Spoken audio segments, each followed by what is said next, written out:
Hi రాజు గారు. Hello అండి. ఈ రోజు ఎవరు ఈమెయిల్ చేశారో చూద్దాం. ఓకేనండి. ఓకే, సో మాలతి గారు మెయిల్ చేశారు హైదరాబాద్ నుంచి. ఓకే, సమ్మర్ స్టార్ట్ అయిపోయింది కదా, మనం కూడా ఈ మజ్జిగ పులుసులు ఇవి చూపిస్తున్నాం కదా. అవునండి. సో ఏదైనా ఆకుకూర కాంబినేషన్ లో అలాంటిది ఏదైనా చేసి చూపించమని అడుగుతున్నారు.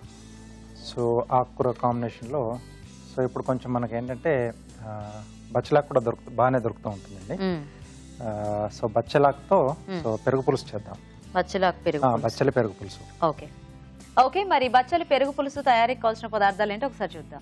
బచ్చలి పెరుగు పులుసు తయారు చేయడానికి కావాల్సిన పదార్థాలు: తరిగిన బచ్చలి కూర 1 కప్పు, పెరుగు 1 కప్పు, శనగపిండి 1/2 కప్పు, పోపు దినుసులు 1 టీ స్పూన్, ఎండుమిరపకాయలు 2, తరిగిన పచ్చిమిరపకాయలు 2, కరివేపాకు 2 రెమ్మలు, కారం తగినంత, ఉప్పు తగినంత, ఇంగువ చిటికెడు, పసుపు చిటికెడు, కొత్తిమీర కొద్దిగా, నూనె 3 టేబుల్ స్పూన్లు. ఓకే అండి, మరి కావాల్సిన పదార్థాలన్నీ చూసారు కదా, స్టార్ట్ చేద్దామా రాజు గారు? ఓకే, సో ఇది డైరెక్ట్ మనం పోపుతో స్టార్ట్ చేసేసుకుందాం అండి. ఓకే, అంటే బచ్చలి కూర కొంచెం మనకు వేగితే బాగుంటుంది.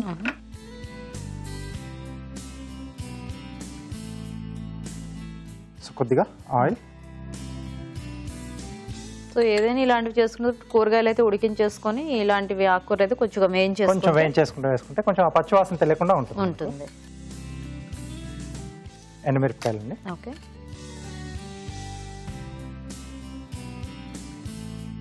మనకి బచ్చలకి జిగురు ఉంటుంది కదా రాజుగారు కొంచెం. అవునండి. సో పెరుగులో వేయగానే బాగానే మిక్స్ అయిపోతుందా? బాగానే మిక్స్ అవుతుంది, అంటే కొంచెం వేయించి కూడా వేస్తాం కదా, సో కొంచెం అక్కడ తగ్గుతుంది ఆ జిగురు అనేది. Okay okay. సో పోపు దినుసులు జీలకర్ర ఆవాలు మాత్రమే అండి. సో అలాగే పచ్చిమిరపకాయలు, ఓకే, కొద్దిగా కరివేపాకు. అబ్బో,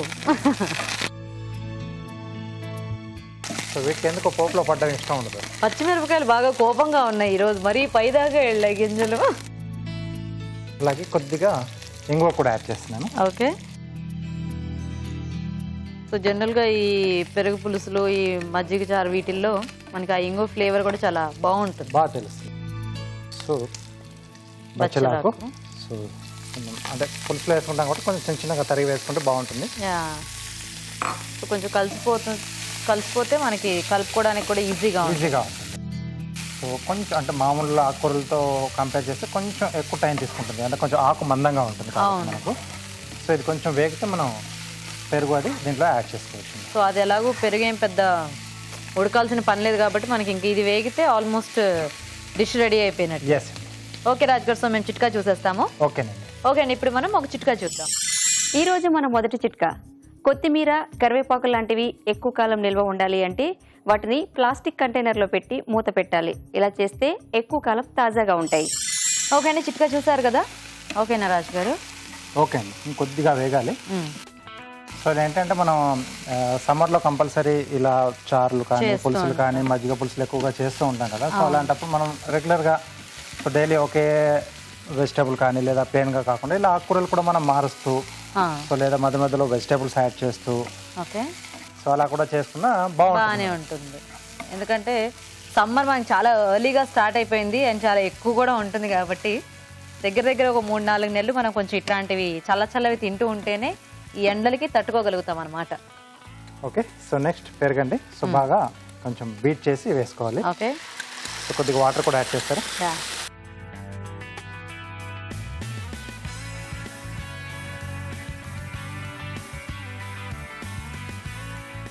సో దీంట్లోనే సరిపడా ఉప్పు.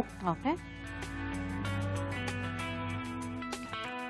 సో కొద్దిగా ఇలాగే ప్లెయిన్గా అంటే కొంచెం వైటిష్ కలర్లో ఉండాలనుకుంటే ఓకే, లేకపోతే కొంచెం కారపొడి. సో ఇది మన చాయిస్. సో కొద్దిగా పసుపు కూడా యాడ్ చేస్తున్నాను.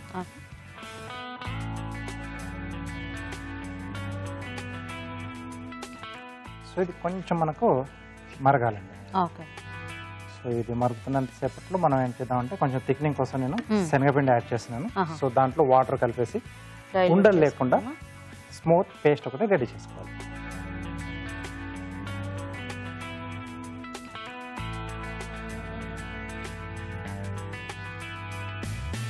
సో రాజుగారు, ఇందులో శనగపిండి ఒకటేనా, మనం వేరే ఏమన్నా పౌడర్స్ యాడ్ చేసుకోవచ్చా? పప్పులకు సంబంధించి మనం ఏదైనా యాడ్ చేసుకోవచ్చు అండి. అంటే మనం శనగపిండి కానీ లేకపోతే వేయించిన శనగపప్పు కూడా ఉంటుంది, పుట్నాల పప్పు అది కానీ పెసరపిండి కానీ మ్మ్. సో లేదా ఎర్ర కందిపప్పు ఓకే. సో ఇవి కూడా మనం యాడ్ చేసుకోవచ్చు. సో వీటి వల్ల కూడా మనకు కొంచెం టేస్ట్లో తేడా వస్తుంది. ఎస్.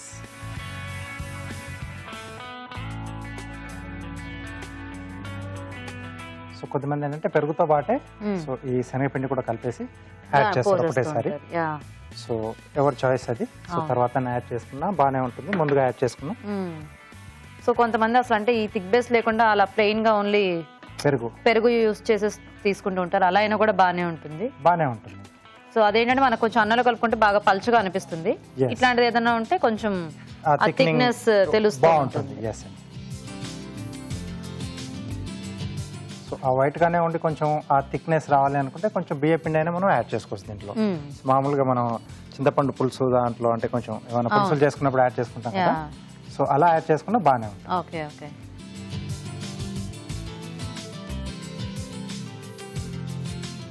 ఓకే. సో కొంచెం దగ్గర పడుతుంది కదండి.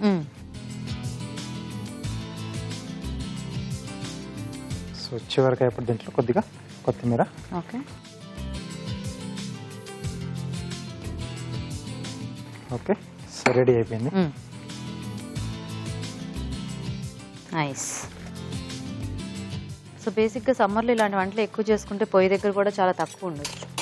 సో చాలా మంది అంటే ఒక హాఫ్ నుంచి చేసేసుకొని నైట్ వరకు కూడా అలా పెట్టేసుకుంటారు. మళ్ళీ మళ్ళీ ఇదేమి మనకి ఎలాగో ఈ మజ్జిగ చారు అనేవి చల్లగా తీసుకుంటేనే బాగుంటుంది కాబట్టి హ్యాపీగా పొద్దున్న చేసేసుకుంటే మనకి అలా రెండు పూటలకి పెద్దగా అంటే ఆ వేరియేషన్ అనేది పెద్దగా ఏం తెలియదు. అదే ఏమన్నా పప్పు లాంటి కూరలు చేసుకుంటే వేడిగా ఉన్నప్పుడు ఒకలా టేస్ట్ ఉంటుంది, కొంచెం చల్లబడిన తర్వాత ఒకలా ఉంటుంది. సో దీని వల్ల ఆ ప్రాబ్లం లేదు కాబట్టి హ్యాపీగా చేసి పెట్టేసుకోవచ్చు. ఫ్రిడ్జ్ లో పెట్టుకున్న ఒక 1-2 days మనకేమీ ఇబ్బంది ఉండదు. సో పై నుండి ఇంకొద్దిగా కొత్తిమీర. ఓకే.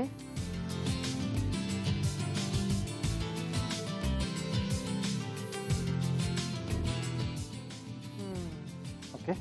బచ్చలి పెరుగు పులుసు రెడీ.